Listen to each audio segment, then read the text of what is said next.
is the cost of lies?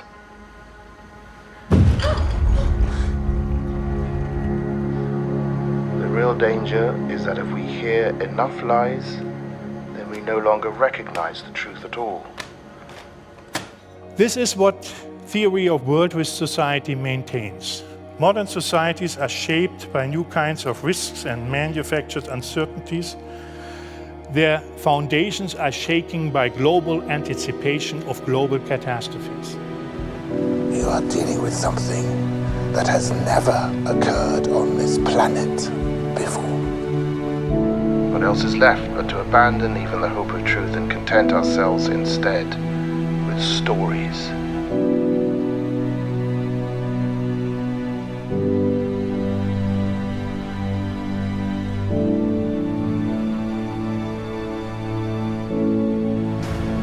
The truth doesn't care about our needs or wants. It will lie in wait for all time. Where I once would fear the cost of truth, now I only ask, what is the cost of lies? In these stories, it doesn't matter who the heroes are. All we want to know is who is to blame. If you mean to suggest the Soviet state is somehow responsible for what happened, then I must warn you, you are treading on dangerous ground. I've already trod on dangerous ground. We're on dangerous ground right now because of our secrets and our lies. They're practically what define us. When the truth offends, we lie and lie until we can no longer remember it is even there, but it is still there. Every lie we tell incurs a debt to the truth. Sooner or later, that debt is paid.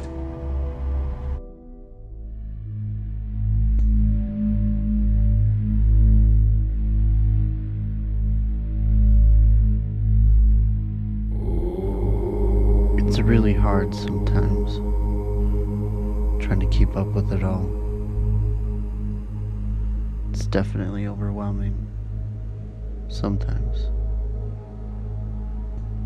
The sheer weight of it all felt throughout the world. So much is happening all around us. The picture that gradually emerges the more you ask the question of what's really going on in the world. Until you finally get to the point where sometimes it seems like all you think about is getting as far away from it all as possible. It's a peculiar paradox that there are answers to be found. The only real question left is, are you able to humble yourself and be honest enough about the state of your own heart to be able to accept it?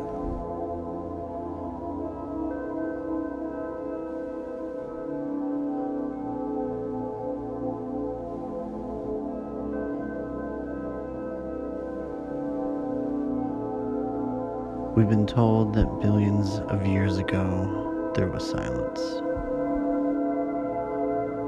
Suddenly, everything changed.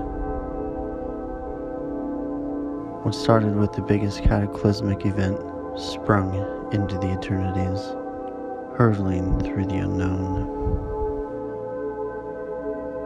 Then after a series of events, has sent us on a destiny through the scrolls of the universe.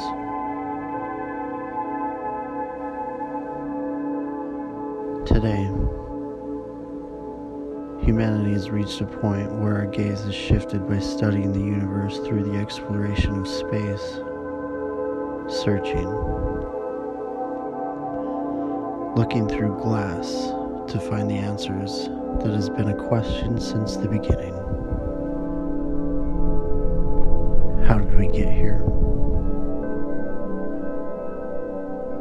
In the secular world, there is but one truth, that we came from a pot of boiling clay that gave birth to the first single-celled organism, which came forth and sprung life into being as we know it.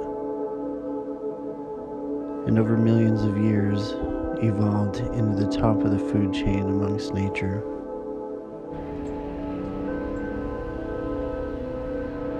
Charles Robert Darwin, born February 12, 1809, published his theory of evolution with compelling evidence in his 1859 book on the origin of species.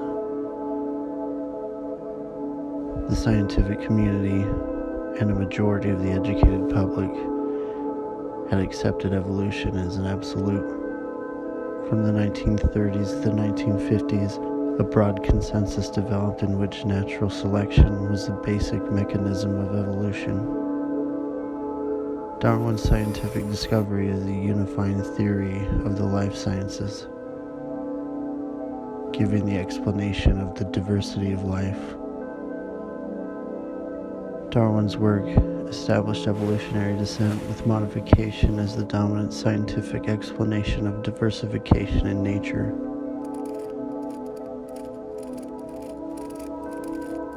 And now we speed up the evolutionary process through augmentation. Science is grounded on the idea for an evolutionary progression, a journey to not only explore with curiosity, but with an idea that someday overcoming the sting of death and achieving our own immortality, taking a place in the cosmos and becoming our own God. These ideas, it turns out, have been young ideas through the history of man. Charles Colson stated, "A widespread secularization descends into a moral, intellectual, and spiritual nihilism that denies not only the one who is the truth, but the very idea of truth itself." I need not remind you that we live in perilous times. I desire to speak concerning these times.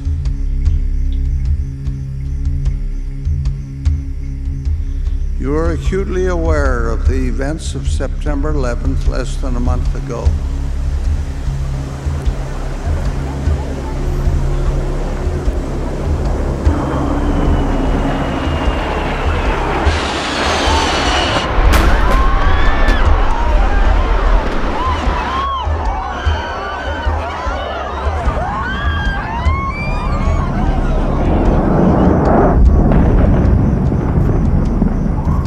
Oh my God. Oh my God. But there are times when we must stand up for right and decency, for freedom and civilization. In the normal course of events, presidents come to this chamber to report on the State of the Union. Tonight, no such report is needed. It has already been delivered by the American people. Occasions of this kind pull us up sharply Why don't we just set this up as a little mobile hospital unit right here, okay? to a realization that life is fragile, peace is fragile, civilization itself is fragile. I do not know what the future holds. I do not wish to sound negative, but I wish to remind you of the warnings of Scripture and the teachings of the prophets, which we have had constantly before us. We have seen the state of our union in the endurance of rescuers, Okay, I'm gonna have to go find people who need help. Because I don't think I'm one of them. working past You okay, sir? exhaustion. Okay. Can I just get a toot off your respirator? Yeah. Can I get a toot? I'm just in a couple of clean breaths. That's good. Okay. Back to you. We've seen the unfurling of flags, the lighting of candles, the giving of blood, the saying of prayers. We have seen the decency of a loving and giving people who have made the grief of strangers their own. You guys going in? Yeah. Come with you. My fellow citizens, for the last 9 days, the entire world has seen for itself the state of our union, and it is strong.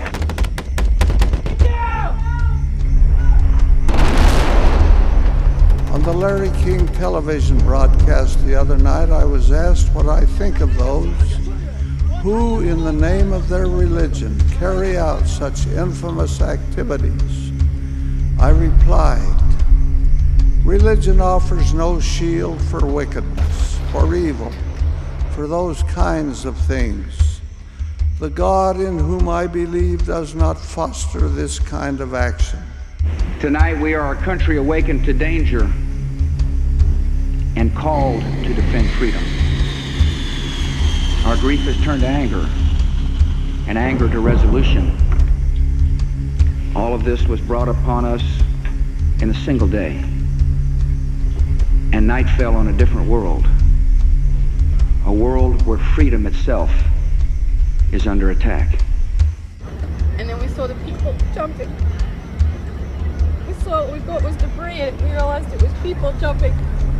The last century has been described as the most war-torn in human history. Now we are off on another dangerous undertaking, the unfolding of which and the end thereof we do not know. But this was not an attack on the United States alone. It was an attack on men and nations of goodwill everywhere. I just wanted the folks to know that their city still looks very beautiful from space. I know it's very difficult for everybody in America right now.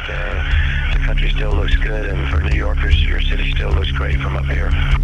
No one knows how long it will last. No one knows precisely where it will be fought. No one knows what it may entail before it is over.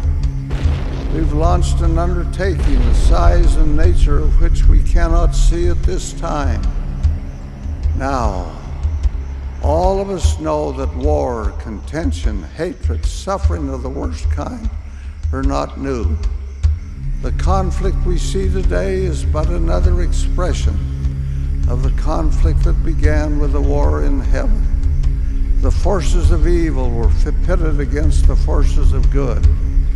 The great deceiver, the son of the morning, was defeated and banished, and took with him a third of the hosts of heaven.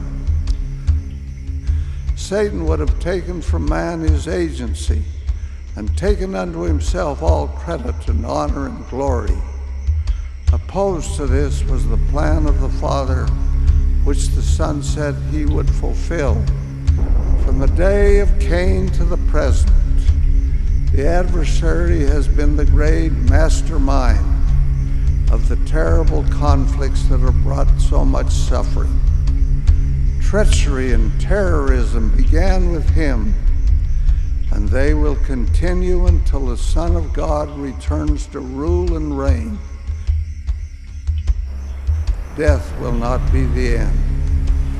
There is life beyond this as surely as there is life here. Through the great plan which became the very essence of the war in heaven, men shall go on living. Great are the promises concerning this land of America. We are told unequivocally that it is a choice land, and whatsoever nation shall possess it shall be free from bondage and from captivity and from all other nations under heaven, if they will but serve the God of the land, who is Jesus Christ. Give ear to my words. Remember the greatness of the Holy One of Israel. Do not say that I have spoken hard things against you, for if you do, you will revile against the truth. For I have spoken the words of your Maker. I know that the words of truth are hard against all uncleanness, but the righteous fear them not, for they love the truth and are not shaken.